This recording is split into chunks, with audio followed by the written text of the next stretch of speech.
everyone, and welcome back to another episode of Bali Insiders. Now, we have a little bit of a different podcast for you today. We've recently become aware of a project between the Indonesian government and the Australian government called Katalis.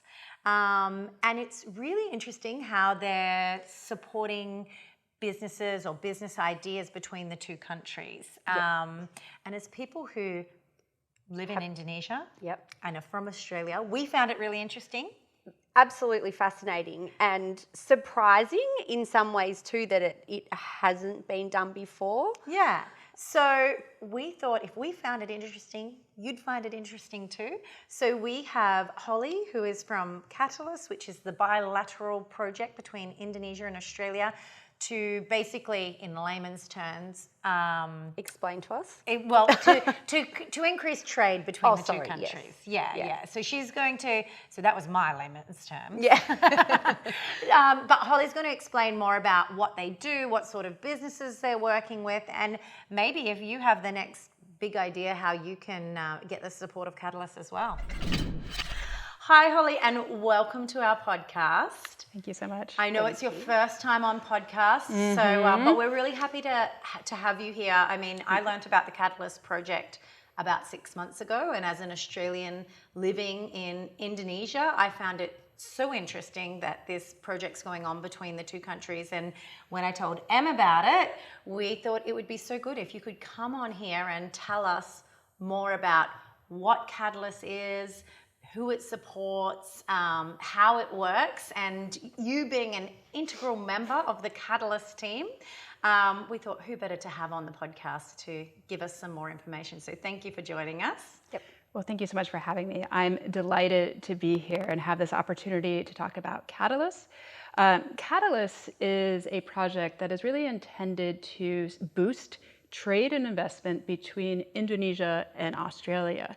You know, as we were talking before the podcast got rolling, you know, these two countries are very close. They're actually each other's closest neighbors, but the trade and investment between the two countries doesn't really correspond. It's relatively low levels and primarily in commodities like coal and grain and cattle. So there's this real kind of overlooked opportunity to boost trade and investment, strengthen economic ties, and that's where Katalis comes into play. Yeah, which is really interesting that it is, because I guess we get so caught up in our own little lives here. I've never really thought about how much trade happens between the two countries. Obviously, tourism for Bali and Australians is high, but I know it's not high between the rest of Indonesia and Australia. So I think that that's really interesting that there is that big gap there for trade between the two countries. So Katalis started when? How long ago? Yeah, great question. So we started in 2020. And our mission is really to, again, boost that trade between the two countries and support in the implementation of a trade agreement. This is really a landmark trade agreement between Indonesia and Australia. It's called the Indonesia-Australia Comprehensive Economic Partnership Agreement. Okay. Good. Well done on remembering all of that. It is a very big mouthful, but essentially it's really about lowering barriers and tariffs, blah, blah, blah, lowering barriers and tariffs between the two countries to really boost that trade and investment. And so it covers a range of sectors from agriculture to advanced manufacturing, tourism, cultural and creative economies.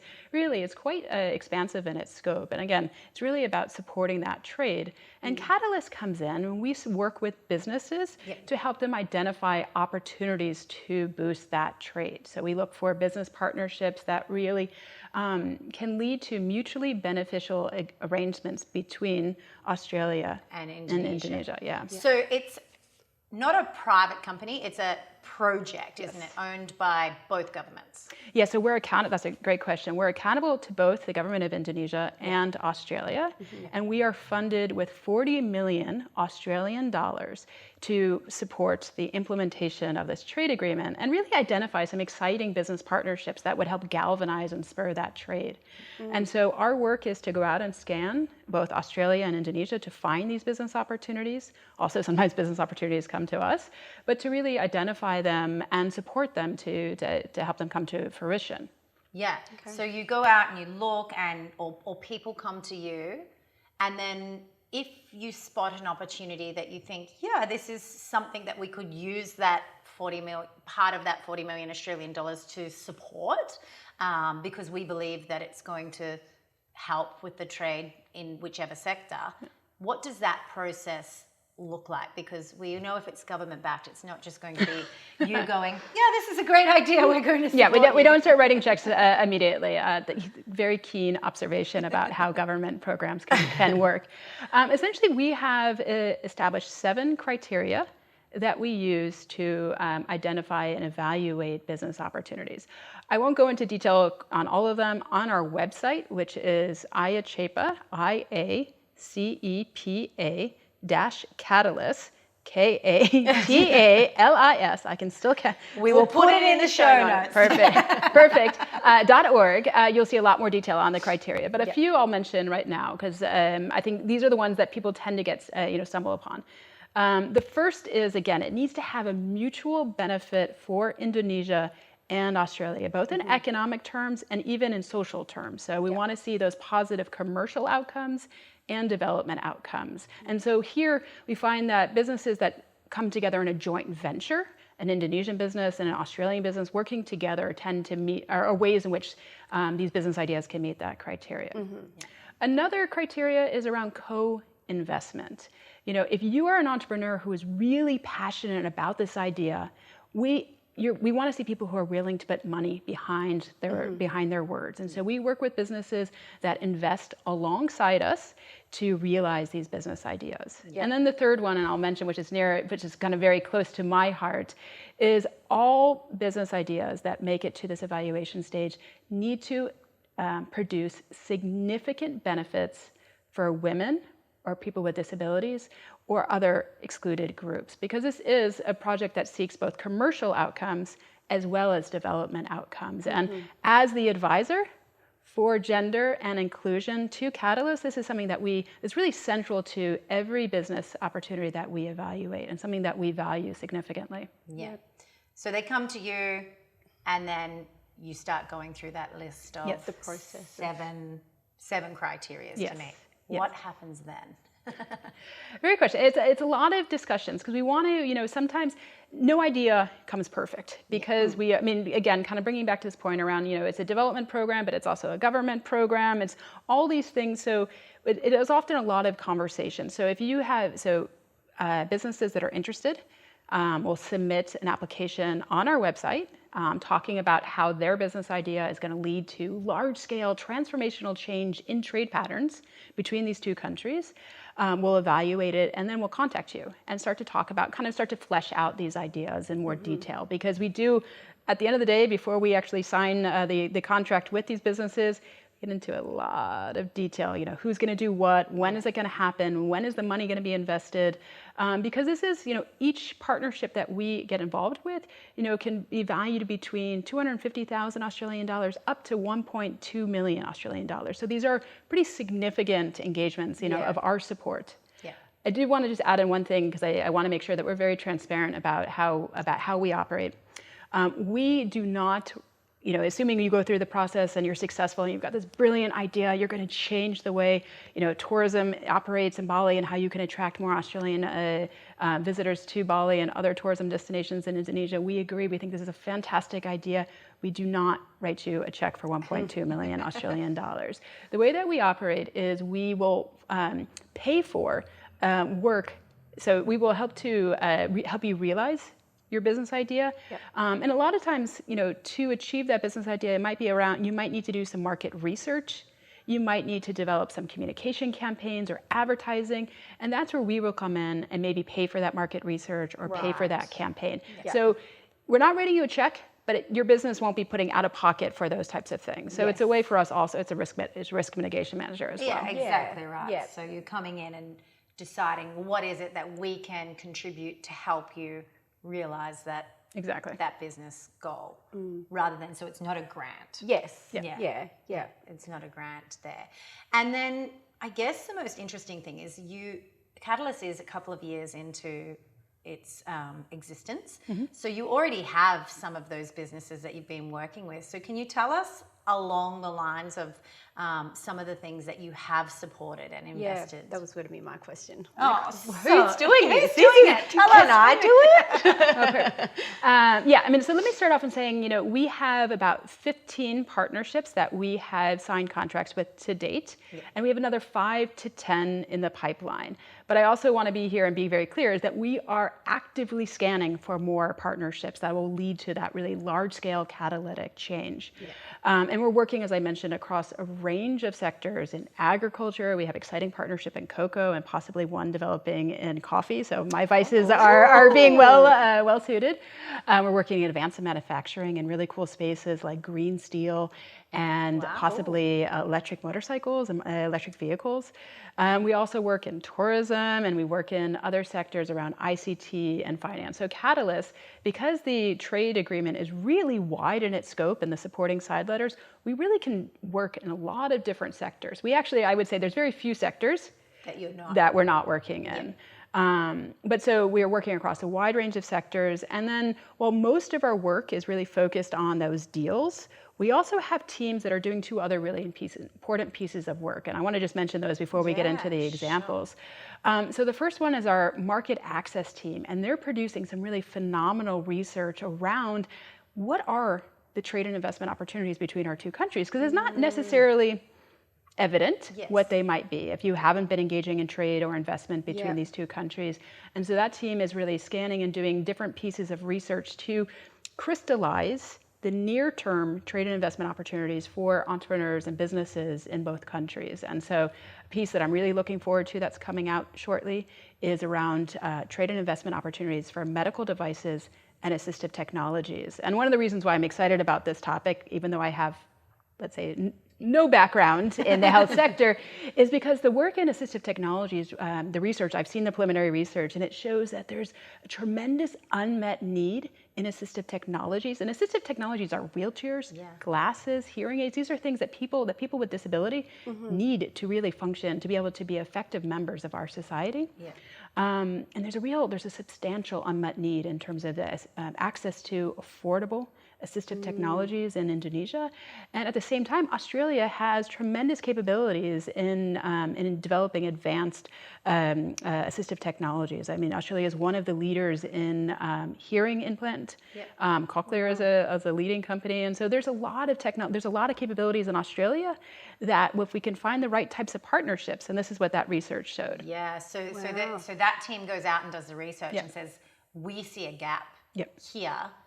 And then they can bring out that research, and then that potentially then you go and look for people maybe you could partner with to say in that example that you could bring the hearing aids over to Indonesia and maybe have them manufactured here. And it's about I mean that is IA-CEPA, and it's at its really core. It's around understanding the advantages of each of these countries. What does Australia do really well? And what does Indonesia do really well? And how can we bring these 2 things together to create lower consumer prices and better technology and better access to things such as assistive technologies? I mean, glasses, for example. And so then the other team really is focused on making available skills. And when I say skills, actually short courses, we call them micro-credentials, making them available to Indonesians who are looking to re-enter the workforce or upskill. And so we are partnering. We're actually brokering relationships between Australia education providers, universities, TAFEs, and that's an acronym I just learned. I was impressed. TAFEs and TVETs, and we're brokering partnerships with Indonesian EdTech or educational technical platforms. These are digital platforms, and brokering relationships between them so that these platforms in Indonesia can offer short courses to Indonesians at accessible prices.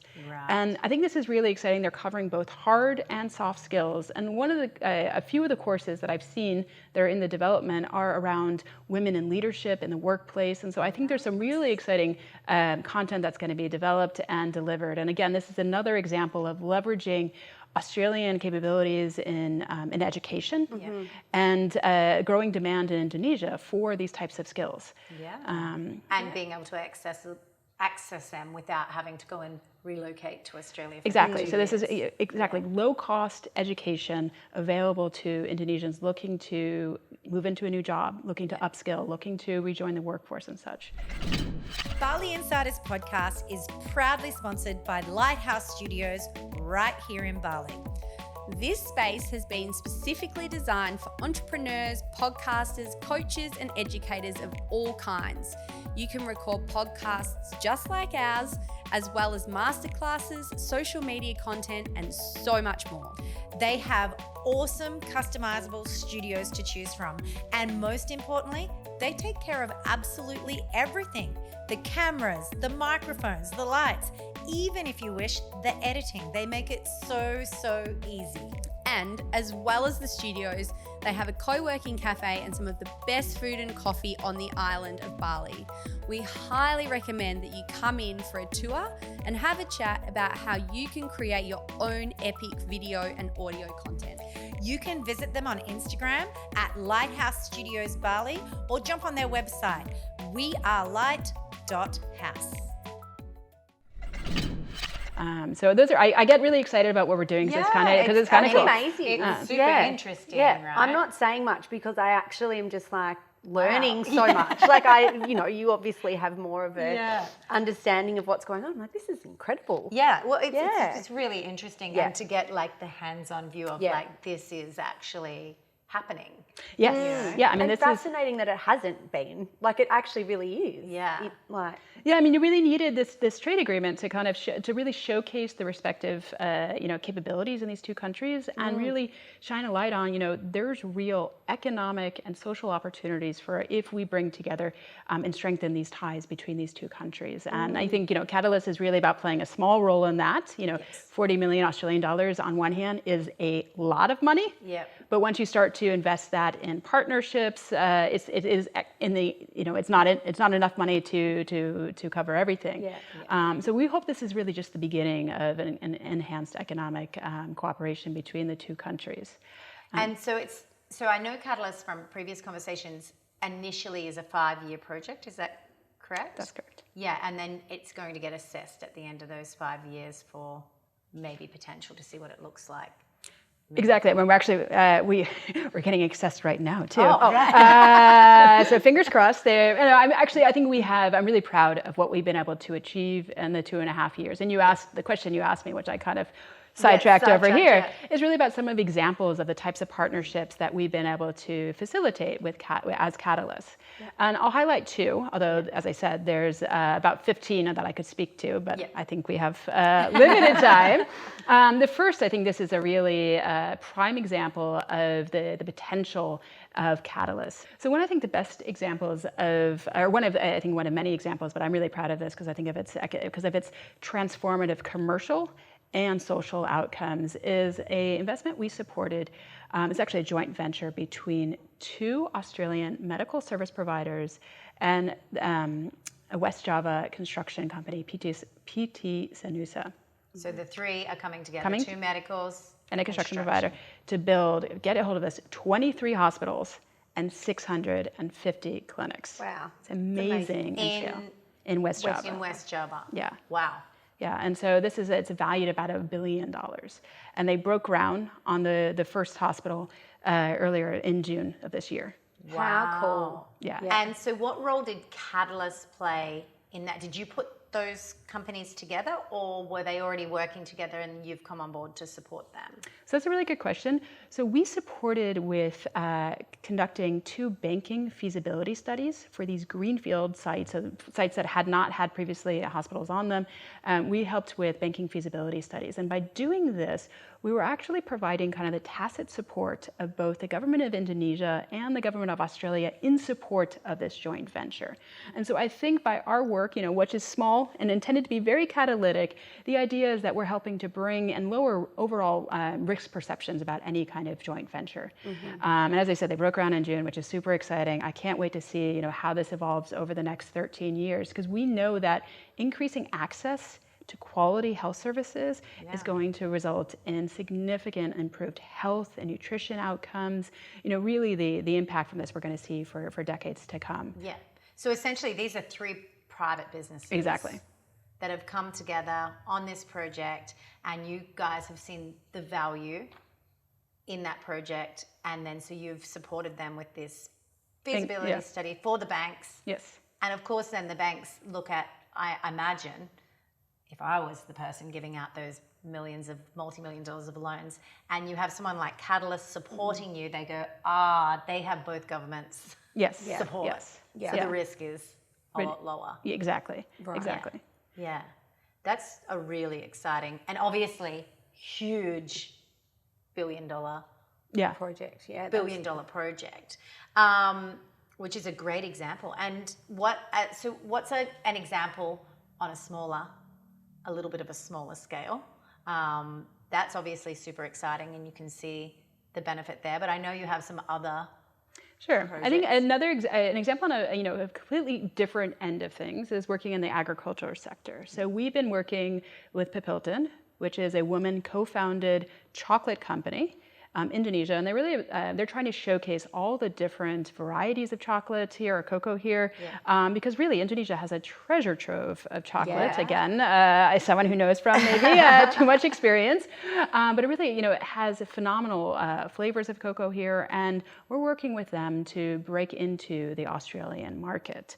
And so the reason why we're really excited about this partnership is because it's women co-founded. And so we want to be working with women founders, women leaders. We believe really, as I said, gender equality is a core value of our program. Yeah. But not just, there's the other aspect around, we know that in cocoa farming, women make up this significant percentage of the workforce. Women are responsible not only for productivity-related improvements in the cocoa value chain, but also quality. When you taste that really good, fine cocoa, it's because women are involved in that process. So this was another kind of, from that social angle, kind of a hook for us. Yeah. And so we're working with Hilton. We've supported them with a market entry strategy into Australia, because it's one thing to talk about trade in the abstract, but what does it really mean to enter into the Australian what market? does it mean to get your product from here onto the shelves of Coles and Woolworths in Australia?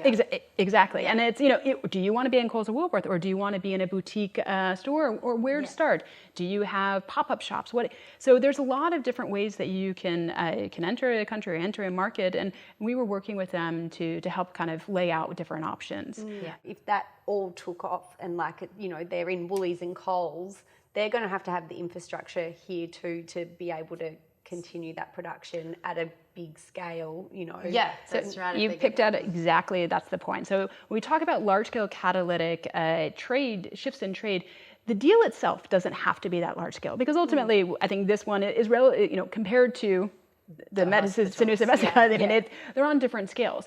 But what we're trying to show with the market entry into Australia for Vipond cocoa is that other cocoa companies can enter into high-value markets like Australia, that this is possible, and that they can benefit from the Indonesia-Australia Comprehensive Economic Partnership Agreement, this IA-CEPA. Yeah, so you're basically then, with a smaller scale investment, creating a roadmap for others, others to do, and that's where you can see that catalytic change. Exactly. Over the course of the investment there. So that's super interesting that you have such different industries and such. Keeps me on my toes. I will say I have a background in agriculture, so I was delighted to see our work in cocoa, and we were potentially exploring some things in coffee. But areas like medical devices, hospitals, it's very new to me, and so I'm actually wrapping my head around this. But I think if you go back to those 7 criteria, does it ultimately, does this business idea make sense? Is it going to lead to mutually beneficial economic and social returns for the two countries? Are there significant benefits for women, people with disabilities, or rural populations? That really becomes kind of my guiding force throughout all of this, making sense of it. That's a focus too. And so so you're halfway through your first 5 years, you're being assessed at the moment if this is going to be a project that continues. You already helped 15 different businesses across a range of sectors. So what's next? What do the next 2.5 years look like for Katalis? And then if you get the extension, what does that look like? Sure, excellent question. I think for us, we're really excited about the partnerships that we've been able to work with and really help to kind of catalyze this trade. And I think for us, it's going to be about identifying business partnerships that continue to even go further in terms of their benefits for women and people with disabilities, really scoping out what are some of those transformational opportunities out there between our two countries. We also, I think, even though this is kind of this is my job. My job is to teach or to show to businesses the value of understanding women as a market segment or people with disabilities as a group that really, has are effective in the workforce and can really add value in different levels. That's not necessarily second nature for businesses. That's not necessarily second nature for a lot of people. And so I think, going forward, we want to continue to find these business deals, but we also want to encourage businesses to go further in their understanding about how can they be more inclusive? How can they think about, creating those benefits for these groups? Because we are a project that's seeking both commercial and development outcomes. And social outcomes. Yes, exactly. Yeah. So, we're hoping that your assessment period goes well and you stick around, because I think, for me, it's been really exciting to learn about, our two home countries. We live in Indonesia, we are Australians, and it's really heartening, I think, to see that we're growing a stronger bond than just, Aussies coming to Bali. Yes. That it's the government is looking well beyond that as us two neighbouring countries. If somebody's listening today and they think, hey, I'm working on this project that I think benefits both of these countries, what is your suggestion that they should do? Sure. I want two ideas on this. First, think about your idea. Is it large scale and transformational? Is it going to benefit both Indonesia and Australia? And if you find that this idea, this vision that you have for change hits those criteria, get in touch. Yeah. Go on our website, submit your application through our portal. We want to have more business ideas. We have 2.5 years. We're not going to slow down. We want to actually rev up, and that's actually rev up and keep on going if we can. So please, we invite you to submit ideas. I will say that because we have 2.5 years, we need ideas that can get started. Can get realized and get started now. So things that are feasible and really that already have some momentum. I think the other thing that I would mention is that, Katalis is there to really to give some showcase examples about how businesses can take advantage of this trade agreement, this preferential trade agreement, and how that can lead to strengthened economic ties between our countries. And I shouldn't say this too loud, you don't need Katalis. You, as a business owner, can benefit from this trade agreement on your own. And this is something that we've realized, and kind of, we've been really focused on trying to get these exciting deals together. But in our next 2 years, I think we're going to spend more time really just raising awareness and communicating about this trade agreement, because all businesses that are in agriculture, advanced manufacturing, and many of the other sectors that I already mentioned can benefit from this trade agreement. Without having Katalis involvement at all. Exactly. So we're going to develop some, I think in the next year, we're hoping to develop some technical materials, some guidance materials for businesses. So you'll find those again on our beautiful website. And so you can educate yourself about, okay, what could this mean for my business, especially if I'm interested in engaging with trade with Australia or vice versa. And then I think we'll hope to do some engagements with associations such as Businesswomen of Bali. I think we want to get the word out about this because, as you say, and I don't think it's not surprising.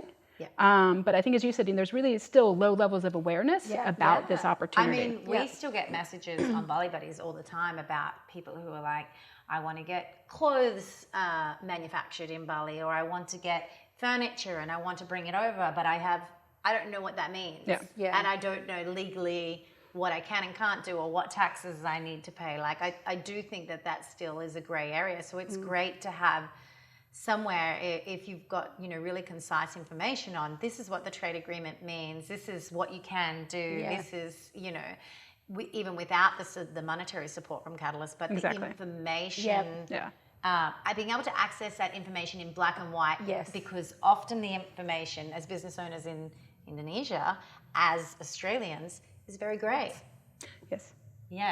So being able to have that clear information of, okay, I do have this idea, I can I'm designing jewelry in Australia and I want to come over and get it made here and I want to bring it back to Australia and sell it there, and being able to know what that means as far as the trade between the two countries go. I think that is also a really important role that you guys are going to play there. Well, thank you. That's something that I'm really excited about, because I think, some businesses, and particularly some of these larger businesses, have benefited already from IA-CEPA, but we want to make sure that a lot more businesses, and particularly women-led businesses, because we know that they face special constraints, but also have unique opportunities for themselves as well. And so we want to make sure that we are sharing useful, practical information on how to take advantage of this trade agreement so that you can explore trade opportunities for yourself.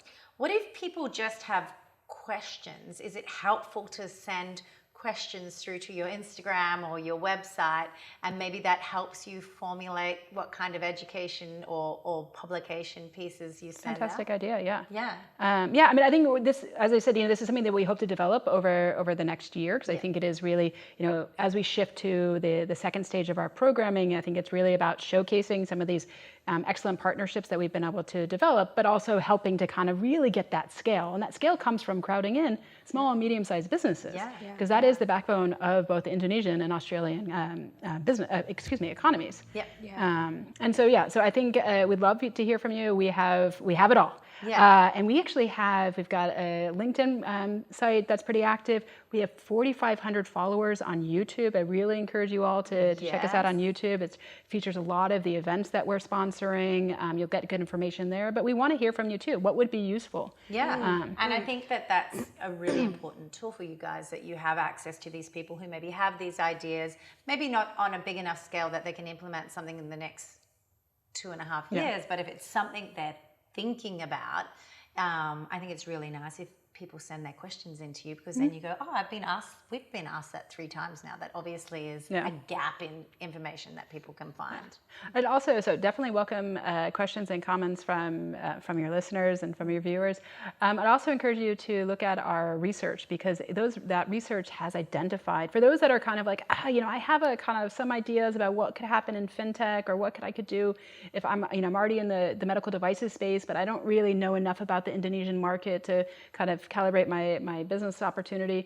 We've got a lot of fantastic resources on our website that really, provide the data that supports, here are the opportunities, here's what's happening, here's momentum.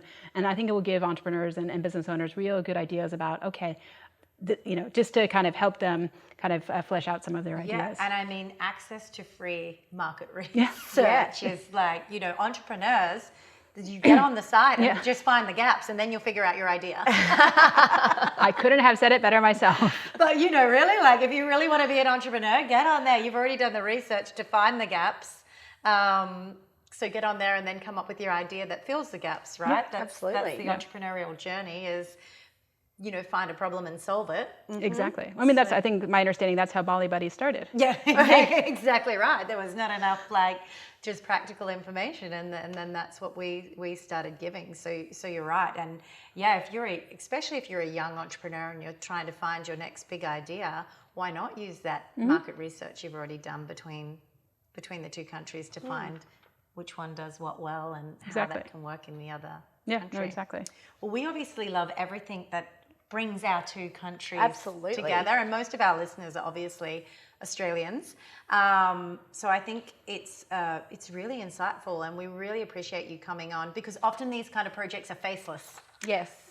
That is true. And I'm delighted to be here and to share about Katalis. And I hope it really galvanizes and spurs entrepreneurs in both countries to say, there's real opportunities for us on both sides. And, this is a path forward. And I think also to know that the governments want to see that. Yes. Yeah. Because often there can be misunderstandings that it's like, oh no, they don't want us to do that there, or we don't want them to do that here. I think it's really nice to see that is something that is being encouraged by both governments, is to increase that trade and to see more of that collaboration between the two countries happening. Exactly. I think this really is a landmark trade agreement between the two countries, really showcasing the importance of that relationship and the desire to really develop and strengthen it over time.